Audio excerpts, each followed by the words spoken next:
de Crónicas vamos a hablar acerca del rey Ezequías y vamos a ver hoy el respaldo de Dios en medio de las aflicciones. ¿Cuánto han visto la gloria de Dios en medio de los problemas? Cuando pensamos que no podemos salir de ellos, cuando pensamos que todo ya está acabado, podemos ver cómo Dios actúa, cómo Dios obra y cómo Dios se glorifica. Y sabe, existen cosas en nuestra vida para las cuales no tenemos una explicación. Por más que buscamos, pensamos, analizamos, no alcanzamos a comprender por qué suceden, por qué nos toca pasar por allí, por qué nos toca sufrir momentos, por qué nos toca pasar por esas aflicciones que ninguno de nosotros queremos pasar. ¿Alguna vez se ha preguntado por qué niños que no pidieron venir al mundo son abandonados por sus padres? ¿Se ha preguntado por qué ancianos, abuelos que han dado su vida por sus hijos hoy son rechazados por ellos mismos, son abandonados por ellos mismos? ¿Por qué familias tienen que morir en una guerra que no es de ellos, simplemente por el poder de algunos otros? Y es que a veces nosotros pensamos, tenemos el concepto de que si hacemos mal, obramos mal, lo lógico es que cosechemos las consecuencias de nuestros pecados. Pero si actuamos bien, si vivimos conforme a la voluntad de Dios, entonces debemos vivir una vida agradable y bendecida, una vida sin problemas, una vida sin dificultades. Pero nos damos cuenta que no es así. Nos damos cuenta que muchas veces caminamos con el Señor, servimos al Señor, hacemos su voluntad, pero a pesar de todo nos suceden cosas malas, pasamos por momentos difíciles. Y el capítulo 32 de Segunda de Crónicas nos relata la historia de un hombre, de un rey de Judá, un hombre que actuó bien, hijo de Acaz, uno de los reyes más malos, pero él actuó bien. Dice la Biblia que hizo lo bueno delante de los ojos del Señor. De hecho, el capítulo 32, cuando usted lo lee allí en su primer versículo, usted va a encontrar que dice el texto: después de estas cosas y de toda esta fidelidad. Dios está hablando acerca de Ezequías. Pero ¿cuáles fueron esas cosas y esa fidelidad de Ezequías?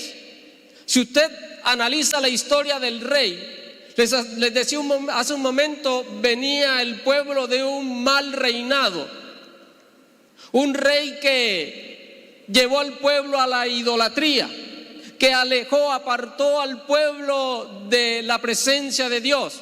Pero cuando llega Ezequías comienza a reformar la nación judía, comienza a derribar los lugares altos donde idolatraban a dioses paganos, quitó la idolatría, la desarraigó del pueblo. De hecho, Ezequías, tumbó, destruyó la serpiente de bronce que un día Dios le dijo a Moisés que construyera para que el pueblo que era mordido por las serpientes venenosas, cuando miraran a esa serpiente de bronce, fueran curados, fueran sanados. Pero en este punto de la historia, el pueblo le quemaba incienso a la serpiente y el pueblo adoraba a la serpiente. Así que eso se había convertido en un objeto de idolatría. Ezequías también restauró, abrió las puertas del templo para que el pueblo adorara en el templo. Restauró la Pascua sobre Israel. Y uno puede decir, un hombre con todos estos pergaminos, lo ideal es que tenga una vida llena de gozo, de alegría, de bendición y prosperidad. Pero resulta de que no es así. Porque dice el texto bíblico que después de todo esto y de toda esta fidelidad del rey Ezequías, vino Senaquerib, rey de Asiria, a sitiar a Judá, a hacerle guerra al rey Ezequías. Y es allí donde uno se pregunta por qué. Es allí donde nosotros nos preguntamos o le preguntamos, debatimos con el Señor, cuestionamos las decisiones de Dios y le decimos: Señor, ¿por qué? Si yo he hecho lo bueno delante de tus ojos, si yo te sirvo, yo te anuncio, yo oro, yo leo la Escritura, ¿por qué me vienen cosas malas? En santidad, si servimos a Dios, no tiene por qué venirnos nada malo. Pero quiero llevarle un texto aquí en el Primera de Pedro capítulo 4 versículo 12. Escuche bien lo que dice el apóstol Pedro. Dice: amados hermanos, iglesia de Cristo, no te sorprendas por el fuego de prueba que te ha sobrevenido, como si alguna cosa rara, como si algo extraño te estuviera sucediendo. No te sorprendas por el momento de prueba. No te sorprendas por el tiempo de aflicción. Escúcheme algo. Desde el mismo día en que usted y yo decidimos tomar la cruz de Cristo y seguirle a Él, con ese paquete o dentro de ese paquete ya venían los problemas, ya venían las dificultades. De hecho, el mismo Señor nos dice: ¿quieres seguirme? A todo aquel que quiera seguirme, dice el Señor, les voy a decir algo: no va a ser fácil, no va a ser sencillo. En el mundo van a tener aflicciones, van a pasar por momentos de prueba, van a ser probados como se prueba el oro. Pero no se preocupen, dice el Señor, no se preocupen, porque en medio de los momentos de prueba, yo les voy a dar la fortaleza para que ustedes puedan vencer, para que ustedes puedan salir adelante. Así que ahora podemos entender un poco por qué dice la Escritura que después de estas cosas y de esta fidelidad del rey Ezequías, le viene un problema grande, tremendo problema. No les estoy hablando de un ejército sencillo o ridículo, no, les estoy hablando de un imperio que había asolado a todas las naciones vecinas, que había conquistado todos los reinos de ese entonces.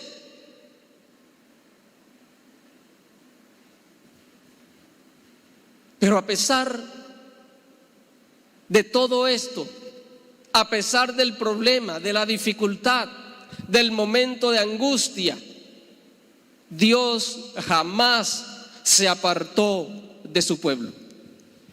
A pesar de la dificultad, querido hermano, Dios jamás se va a apartar de ti. Y dice el texto bíblico que el rey Senaquerib envía una embajada a Ezequías, a hablar con Ezequías. Y dentro de esta embajada, o de estos tres personajes que fueron a hablar con Ezequías, llevaban ya grabado, escrito en su mente y en su corazón lo que le iban a decir al rey. Escuche, la batalla no empezó cuando los ejércitos se enfrentaron físicamente. La batalla comenzaba desde este punto, porque desde este punto el enemigo comenzó a lanzar sus ataques contra el rey Ezequías, contra el pueblo de Dios. Y me voy a detener un momentico aquí para hablarte, para decirte algo acerca de estos ataques. Dice que vino Sennacherib, rey de los asirios, e invadió a Judá y acampó contra las ciudades fortificadas con la intención de conquistarlas. Y mira el primer ataque que el rey Sennacherib lanza a Ezequías. Lo encontramos allí en el verso 11 y verso 12, se los voy a leer en la Nueva Traducción Viviente. Dice: Ezequías ha dicho: el Señor nuestro Dios nos librará del rey de Asiria. Ezequías los está engañando y los está condenando a morir de hambre y de sed.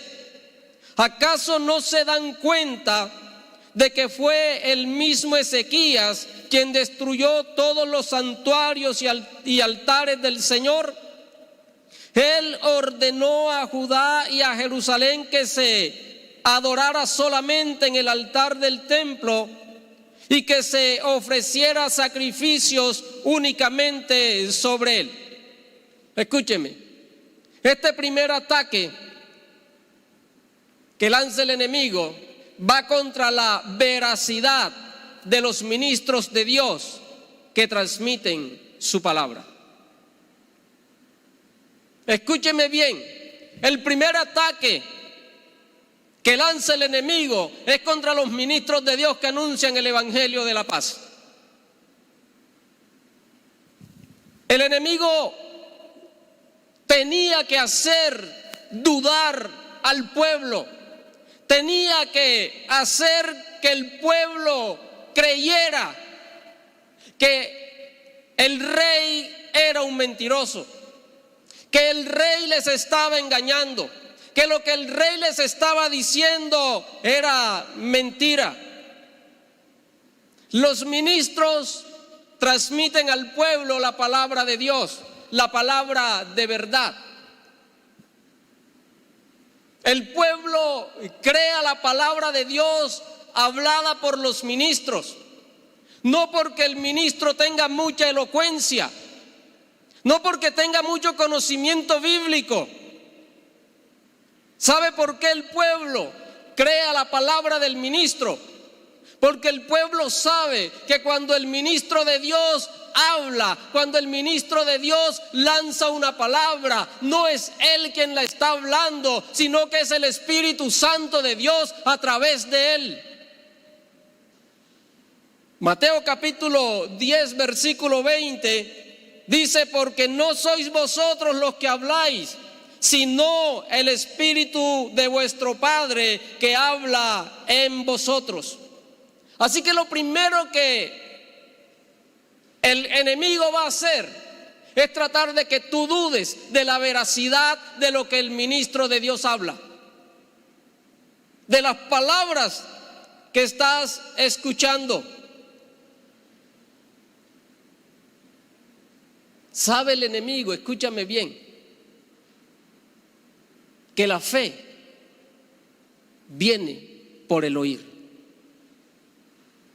¿Sabe el ministro que cuando tú escuchas la palabra, Dios está gestando un milagro en tu vida? En este momento Dios está gestando un milagro en tu vida. Tú que estás aquí, tú que estás allá en casa. La Biblia registra la historia de aquella mujer que padecía de flujo de sangre, 12 años con flujo de sangre, y vino donde Jesús, tocó el borde del manto y fue sanada. Pero ¿sabe dónde comenzó el milagro de esa mujer? Dice la Escritura que el milagro de esa mujer comenzó cuando ella escuchó hablar el evangelio de la verdad, escuchó hablar de Jesucristo. Satanás te va a decir que lo que dice el pastor es mentira, que lo que dice el líder es mentira, porque él va a tratar de que tú no creas a lo que se te habla, a lo que se te enseña a través de la palabra de Dios. Segundo ataque del enemigo va dirigido contra el gran poder de Dios. Va dirigido al pueblo para que dude del poder de Dios. Escúcheme bien, verso 13 al verso 15, dice el texto: de seguro ustedes se han dado cuenta de lo que yo y los otros reyes de Asiria antes de mí hemos hecho a todos los pueblos de la tierra. ¿Pudieron acaso los dioses de esas naciones librar a sus pueblos de mi poder? ¿Cuál de sus dioses fue capaz de librar a su pueblo del poder destructor de mis antecesores? ¿Qué les hace pensar que su Dios puede librarlos de mí? No dejen que Ezequías los engañe. No permitan que se burle así de ustedes. Lo vuelvo a repetir: ningún Dios de ninguna nación o reino jamás ha sido capaz de librar a su pueblo de mí o de mis antepasados. Mucho menos podrá su Dios librarlos a ustedes de mi poder. El segundo ataque va dirigido a la fe del pueblo en el Dios Todopoderoso. ¿Sabe algo? El pueblo de Israel tenía memoria. Y a pesar de todo, el pueblo de Israel tenía en su corazón ese recuerdo de todos los hechos maravillosos que Dios había hecho con ellos. El punto fuerte del pueblo de Israel era su fe, su confianza en Dios. Si Satanás lograba, si el enemigo, si Sennacherib lograba que el pueblo dudara del poder de Dios, ya tenía gran terreno ganado. Así que él busca hacer que el pueblo dude. Él te va a decir, escúchame bien, que es imposible hacerlo. Te va a decir que esa enfermedad no tiene cura, que esa deuda no la puedes cancelar, que ese Dios en el que tú crees, que ese Dios al cual te estamos predicando, es un Dios que no puede hacer nada por ti. ¿Sabe el enemigo? Escúcheme bien, que para el que cree todo le es posible. ¿Sabe el enemigo? Que todo aquel que se acerca a Dios y crea que le hay, Dios lo va a galardonar. ¿Sabe el enemigo que para el que cree, escúcheme bien, vendrán las bendiciones de Dios como lluvias? Así que va a tratar de que tú dudes. Y era lo que estaba haciendo Sennacherib a través de sus hombres, tratando de que el pueblo dudara. Pero ¿sabe algo? El pueblo tenía un fundamento sólido. Ya Ezequías había encargado de consolidar al pueblo en la fe del Señor. ¿Y sabe por qué? Porque Ezequías sabía que Satanás, que el enemigo no puede conquistar un corazón que ya ha sido conquistado por Dios. Y nos devolvemos un poco al verso 7 y al verso 8, cuando el rey Ezequías supo que venía Sennacherib a pelear con él. Reúne al pueblo y le dice lo siguiente, le dice: sean fuertes y sean valientes, no tengan miedo. Escúchenme bien, pueblo, la dificultad puede ser muy grande. Tu problema parece no tener solución, pero en medio del problema el Señor te dice: sé fuerte, sé valiente, no tengas miedo, no te desalientes, por causa del rey de Asiria o de su poderoso ejército, porque hay un poder mucho más grande de nuestro lado. El rey podrá tener un gran ejército, pero no son más que hombres. Con nosotros está el Señor nuestro Dios para ayudarnos y para pelear nuestras batallas por nosotros. ¿Por qué vamos a tener miedo? Mire, para los cristianos, para los que hemos creído en el Dios Todopoderoso, no hay lugar al miedo, no hay lugar a la duda, porque sabemos que nuestro Dios pelea por nosotros. El enemigo sabía que tenía que debilitar al pueblo, porque el pueblo estaba fortalecido en el Señor. Tenía que tratar de debilitarlo. Y por eso lo anuncia fuertemente, lo grita a los vientos: tu Dios no puede hacer nada contra mí. Tu Dios es un Dios débil. ¿Sabe qué nos dice el cáncer? Tu Dios no puede hacer nada contra mi poder. ¿Sabe qué nos dicen esas enfermedades terminales? Que tenemos un Dios débil, que no puede obrar milagros.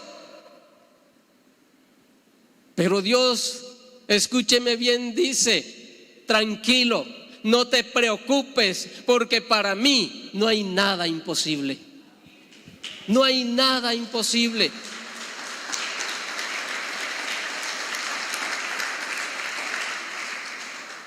A muchos en este momento el enemigo está atacando su fe y les está diciendo que es imposible, que no se puede. Pero créame que en Dios todo es posible. Tercer ataque: ataca el área psicológica del pueblo para infundir miedo. A esto en las guerras se le conoce como tácticas psicológicas, y voy un poquito más rápido. Verso 17 al verso 19 dice: el rey también envió cartas en las que menospreciaba al Señor Dios de Israel. Escribió: así como los dioses de todas las demás naciones fueron incapaces de librar a sus pueblos de mi poder, el Dios de Ezequías tampoco será capaz de librar a su pueblo. Los oficiales asirios que entregaron las cartas gritaron esto en hebreo a las personas que se habían juntado en la muralla de la ciudad, con el fin de atemorizarlas, para que luego les fuera más fácil conquistar la ciudad. Estos oficiales hablaban del Dios de Jerusalén como si fuera uno de los dioses paganos hechos por manos de hombres. ¿Sabe usted que la táctica del miedo es un arma que los ejércitos utilizan, que las naciones utilizan para conquistar reinos? El miedo es poderoso, tremendamente poderoso. Mire, por lo general cuando dos contrincantes se van a enfrentar, tomen una pelea de boxeo. De pronto usted lo ha visto en el noticiero, cuando dos se van a enfrentar, los pesan y se colocan cara a cara. Y ellos tratan de expresar que su expresión sea la más agresiva posible. ¿Con qué objeto? Con el objeto, escúcheme bien, de amedrentar, de atemorizar al contrincante. Eso se llama táctica del miedo. El primer paso de los ejércitos en muchas ocasiones es utilizar esto. Y existen muchas clases de miedo, muchas clases de fobia. Unos le tienen miedo a las cucarachas, o a las ranas, a los sapos, a los ratones. Existen muchas clases de miedo, pero hay un miedo, escúcheme bien, que nos paraliza. Hay un miedo que no nos deja avanzar. Hay un miedo que nos amedrenta.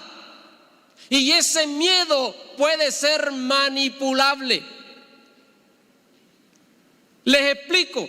Usted como padre toma un cinturón en la mano y le dice a su hijo: te comes o te tomas toda la sopa, si no te pego. El niño no se la quiere tomar, pero el cinturón está en la mano y eso lo manipula. Hay miedos como este que te pueden manipular. Y escúchame bien, hoy en día hay personas que el mundo entero le tiene miedo al COVID. Y hay cristianos que le tienen miedo al COVID. No vienen a las iglesias. Pero ¿sabes algo? Dios hoy quiere quitar tu miedo. Y mire lo que hace Ezequías, y con esto termino. Dice la escritura que Ezequías, en el capítulo 18 de Segunda de Reyes, capítulo 19, Ezequías y el profeta Isaías toman las cartas y las llevan a la presencia del Señor y las despliegan en la presencia del Señor y comienzan a clamar. Y Dios envía un ángel y el ángel acaba con todo el ejército asirio. Yo te quiero decir algo en esta noche. Toma tus problemas, tus dificultades, todo lo que el enemigo ha hablado en contra tuya, y en esta noche, en este momento, despliégalo delante de la presencia de Dios. Y al igual que el profeta y el rey, clamen, porque Dios va a enviar un ángel que va a acabar con tus problemas y va a obrar milagros en tu vida.